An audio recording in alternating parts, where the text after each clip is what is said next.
Welcome to Garden of Glory. In Ephesians chapter 6 verse 1 to 24, Paul gives final instructions for Christian living. Children and parents, servants and masters, all are called to live under Christ's authority. And above all, Paul urges us to stand strong in the Lord, putting on the full armor of God, so that we may be victorious against the powers of darkness. एफेसकारांक पत्र अवेस्वर so Holi 1 ते 24. कुटुंबांत भुरग्यां आनी आवय बापाय मदें संबंद. भुरग्यानो, तुमी सोमयाच्या एकवटांत आसात, तर तुमच्या आवय बापायचें आयकात, अशें करप सारकें. भासावणी लायली पयली आज्ञा ही, तुज्या आवय बापायक मान दी. आनी ही आसा भासावणी, अशें तुका बरें जातोलें आनी लांब आवक देसांत तुका मेळटोलें.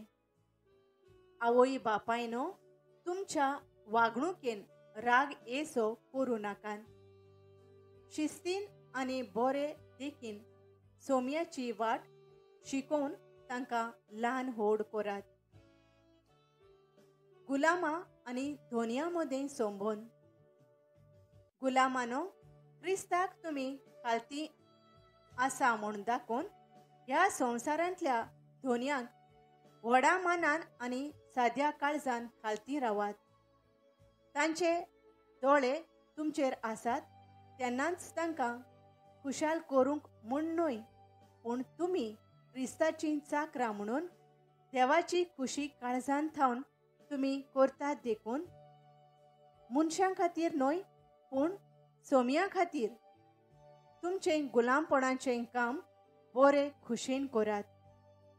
जण एकल्याक गुलामांक तशें स्वतंत्र मनशाक आपआपल्या बऱ्या वावरा प्रमाणें सोमी मजुरी दितलो म्हूण उगडास धरात. आनी तुमी धोनयानो, हेच भाशेन तुमच्या गुलामां सोरी चलात आनी तांकां भेंकडावचें सोडात.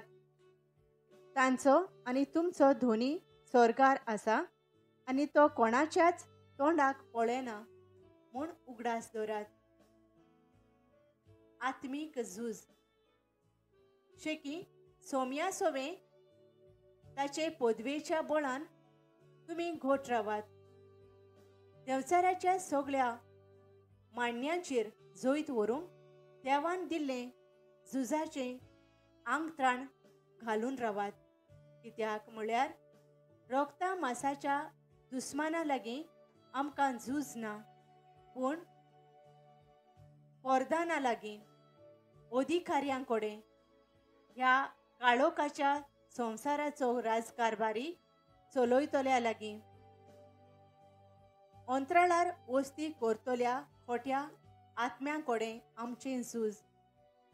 देखून देवान दिल्लें आंगत्राण घालची तुमकां गरज आसा, ना तर वायट दिसा ह्या दुस्माना विरोध झुजूंक तुमच्यान जावचें ना.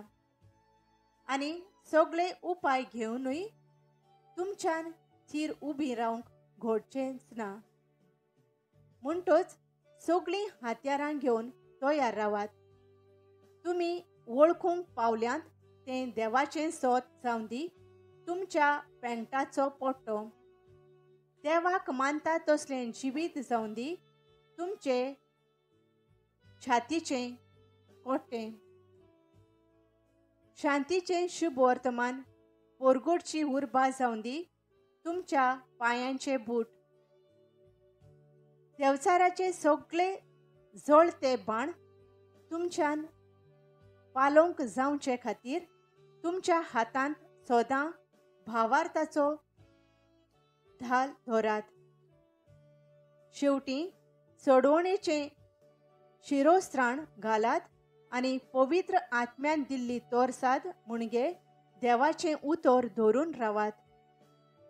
आत्म्याच्या प्रेरणा प्रमाणें सगळ्या समयार मागणे आनी विनवणी करात. सगळ्या भक्तां खातीर जागृत रावन प्रार्थना करूंक फाटीं सोरू नाकात. मुजेय पासत मागात.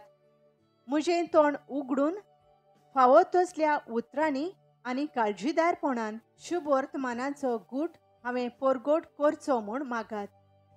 ह्या शुभ वर्तमानाचो हांव दूत, पूण ह्या वेळार हांव बंदकोणींत आसां. तें शुभ वर्तमान फावो ते पोरी काळजीदारपणान हांवें परगोट करूंक मागात. म्हाका हांगा कितें घडटा तें आनी हांव कितें करता तें तुमी जाणो जाल्ली म्हाका जाय. तिकिकूस म्हजो अपुरबायेचो भाव आनी सोम्याच्या कामांत विस्वासी सेवक म्हजे विशीं सगळी गजाल तुमकां सांगतलो. ह्याच पासत हांव ताका तुमचेशीं धाडटां. आमची खबर तुमकां दिवंक आनी तुमचीं काळजां घट करूंक. देव आमचो बाप आनी जेजू क्रिस्त आमचो सोमी सगळ्या भावां भयणींक शांती, प्रितीमोग आनी भावार्थ दिवं. जेजू क्रिस्ताच्या आमच्या सोम्याचो मोग करतात तांकां सगळ्यांक देवाची दयाळाय भोगूंक मेळूं, आतां आनी केन्नाच संपना त्या जिवितान. This passage speaks to every part of life. Children are called to obey their parents in the Lord. Parents are called to raise their children with love and instruction. Paul then gives us a picture of spiritual battle.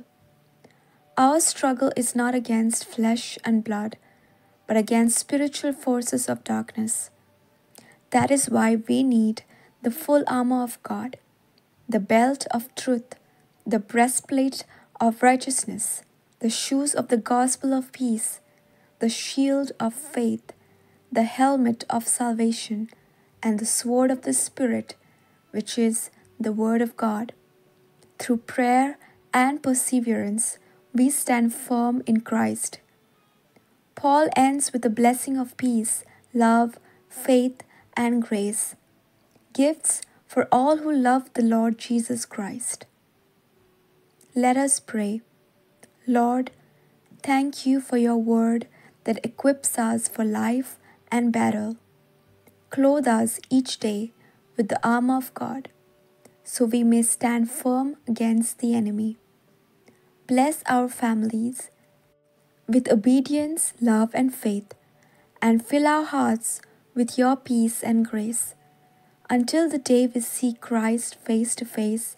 In Jesus' name, Amen. Thank you for joining us on the Garden of Glory. If this message blessed you, please like, share, and subscribe. Dear Baren Koro.